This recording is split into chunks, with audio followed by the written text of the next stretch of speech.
1887, a prospector named Richard Willoughby pointed his camera at the Muir Glacier in the frozen heart of Alaska. He expected to capture the raw, desolate beauty of the Arctic. Instead, he captured something that should not exist. Staring back from the silver nitrate plate was a city. Not a native settlement, not a frontier outpost, but a massive, sprawling metropolis, complete with Gothic towers, cathedrals, and smoke rising from industrial chimneys. A city that looked exactly like Bristol, England, a place over 7,000 miles away across the Atlantic Ocean. For the next 7 years, hundreds of witnesses on steamships would report the same impossible sight. But while the world looked at the ice, a group of scientists in London began to notice a different kind of horror. It wasn't just cities that were appearing where they didn't belong. It was people. What if the 19th century wasn't just the age of industry and progress? What if it was the moment reality itself began to crack? To understand how a city can appear in a glacier, we have to understand the year 1887. The late 19th century was a period of obsessive documentation. Humanity was no longer content with just living in the world. We wanted to measure it, map it, and freeze it in time. This was the era of the Second Industrial Revolution. The telegraph had already turned the world into a giant nervous system, sending information faster than the speed of a galloping horse. But it was photography that changed our relationship with truth. For the first time in history, if you said you saw something, you didn't need a witness. You needed a plate. Photography was seen as the ultimate objective record, the pencil of nature. If the camera saw it, it was real. By the late 1880s, the world was shrinking. Steamships like the Patterson and the George W. Elder were turning the terrifying wilderness of Alaska into a tourist destination. Every summer, thousands of travelers from San Francisco and Seattle would sail north, armed with the latest Kodak cameras, eager to capture the untamed world. But they were entering a decade where the untamed world was beginning to behave in ways that defied the very laws of physics these travelers believed in.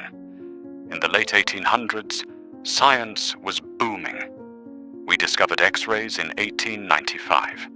We discovered radio waves in 1887. We were beginning to realize that the universe was filled with invisible forces, unseen data flowing through the air.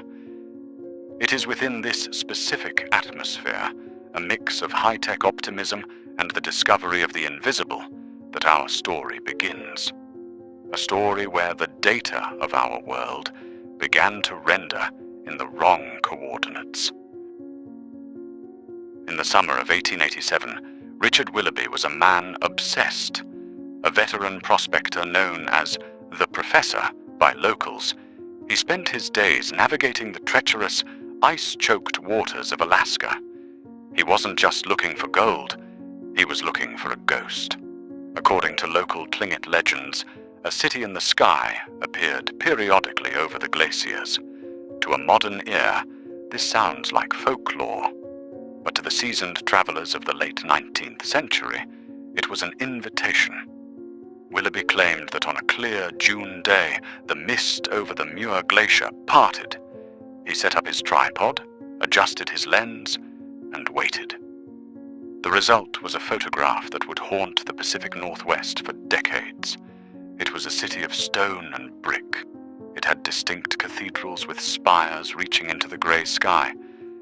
It had rows of residential houses, and most strangely, tall chimneys belching dark smoke. The image was so clear that Willoughby began selling prints for $5 each, a small fortune in 1887.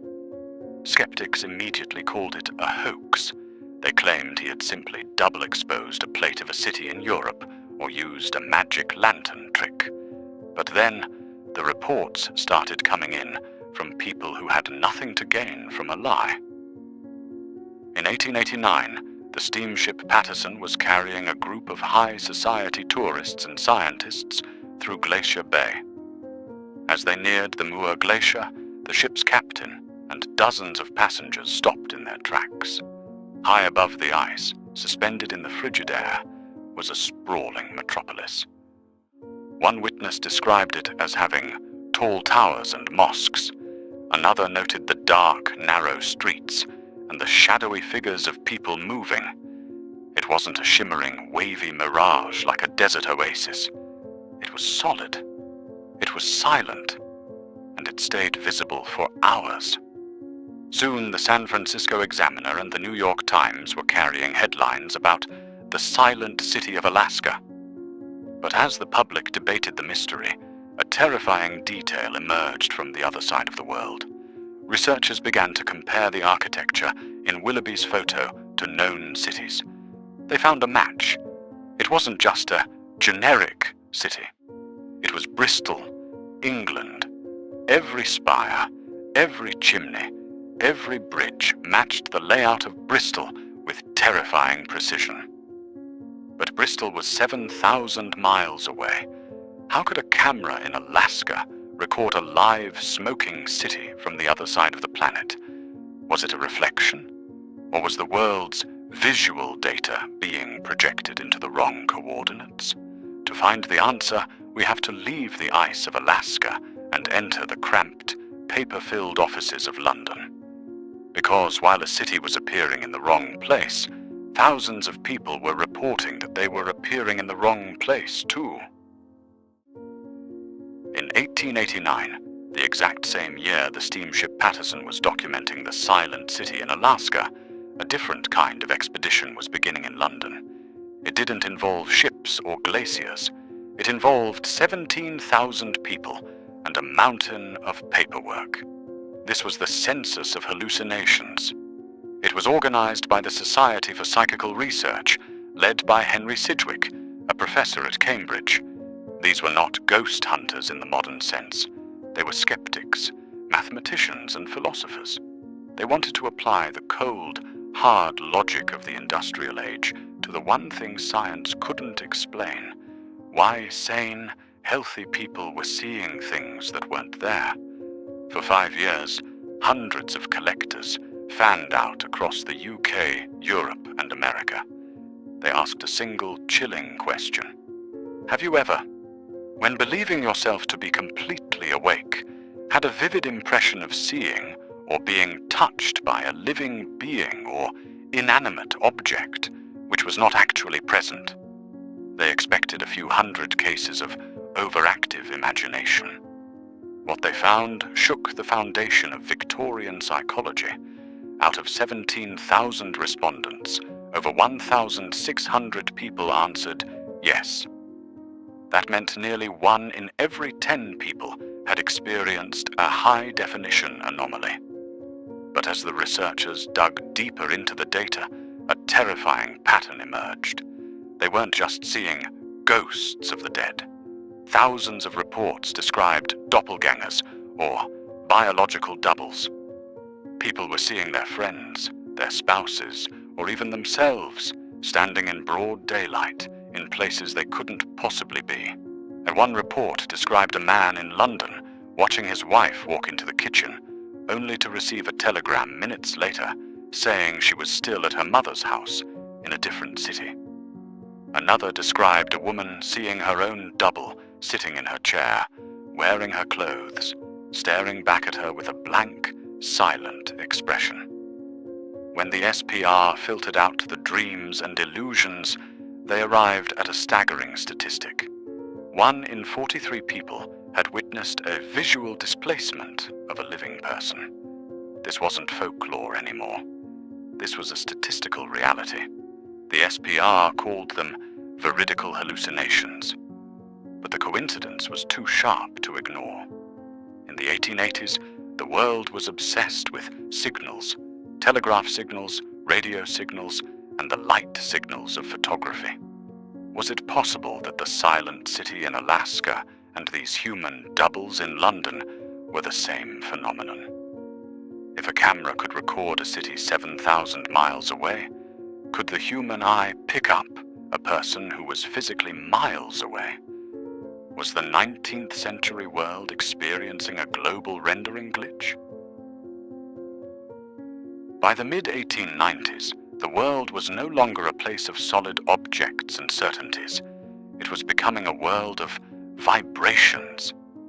In 1895, Wilhelm Röntgen discovered X-rays, proving that solid walls were actually transparent to certain frequencies. In 1887, Heinrich Hertz proved that invisible electromagnetic waves could travel through a vacuum. The scientific community was obsessed with the ether, a theoretical medium that filled all of space, carrying light and information like a cosmic sea. It is here, in this intersection of physics and mystery, that we find a startling hypothesis. What if the silent city and the census of hallucinations were not supernatural events, but technical failures of the physical world? Think of the world in the late 19th century as a massive, emerging network. For thousands of years, our humanity lived in isolation. But suddenly, in the span of a few decades, we draped the planet in telegraph wires. We filled the atmosphere with radio signals. We began capturing millions of visual records with cameras, effectively duplicating the images of our cities and our faces. Some theorists suggest that the silent city of Alaska wasn't a ghost. It was a displaced image. In the unique, high-pressure atmospheric conditions of the Arctic, acting like a massive natural lens, the visual data of Bristol, England, was somehow refracted across the curve of the Earth. It wasn't a reflection in the clouds. It was a projection of the actual city, rendered in the wrong coordinates of the global map. But what about the people? The SPR census revealed that these doubles almost always appeared in the same state. Silent, or non-reactive, and often doing something the original person had done hours before. This leads to a chilling thought. Were these people glitching? Was the ether of the 19th century becoming so saturated with information, with photographs, telegrams, and observations, that it began to loop or duplicate its own data?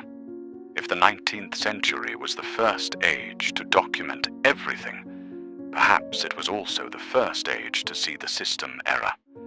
But then, as the clock struck midnight on the new century, something even stranger happened. The glitches began to stop. After 1900, the silent city sightings over the Muir Glacier grew rarer and rarer until they ceased entirely. The Society for Psychical Research moved away from its massive census to focus on individual mediums. It was as if the world's software had been updated, as if the holes in reality had been patched, or perhaps we simply stopped looking for them. By the dawn of the 20th century, the silent city and the census of hallucinations had become relics of a stranger time. The Muir Glacier, once the stage for an impossible metropolis, began to retreat. Richard Willoughby's famous photograph was eventually dismissed by critics as a clever hoax, a double exposure of Bristol, England, sold to gullible tourists. The Society for Psychical Research shifted its focus from the statistical glitches of thousands to the private seances of a few. The world was being fixed. The loose threads of the 19th century were being tied up by a new, more rigid scientific order. We began to explain the silent city as a rare atmospheric mirage, a Fata Morgana, though no mirage in history had ever captured the smoke of a chimney or the specific spire of a cathedral 7,000 miles away. As we explained the doppelgangers as simple psychological stress, though stress rarely creates a high-definition copy of a person standing in a sunlit room. But what if the fixing of the world was actually the closing of a window? The period between 1887 and 1894 was a unique moment in human history. It was the in-between time. We had the technology to record the world, but we hadn't yet fully occupied it. The air was filled with the first experimental radio waves, the first flashes of magnesium photography, and the first global network of wires. Perhaps during that decade, the data of our reality was still raw, unstable, and prone to overlapping. Today we live in a world of total surveillance. Every street is mapped by satellites. Every face is archived in a cloud. We assume that because we see everything, we understand everything. But the 19th century leaves us with a haunting question. If a city could render in the wrong coordinates, if a person could be documented in two places at once, is our reality as solid as we think? Or is it merely a massive, complex system of information, one that, occasionally, makes a mistake? Richard Willoughby's photo might have been a fraud, or it might have been the only surviving record of a system error in the fabric of time. As you look at the world around you today, the people in the street, the buildings in the distance, ask yourself, are you seeing the original? Or are you just seeing a very convincing reflection? Was because in the late 19th century, for a few brief years, the mirror cracked. And for those who were watching, the world was never the same again.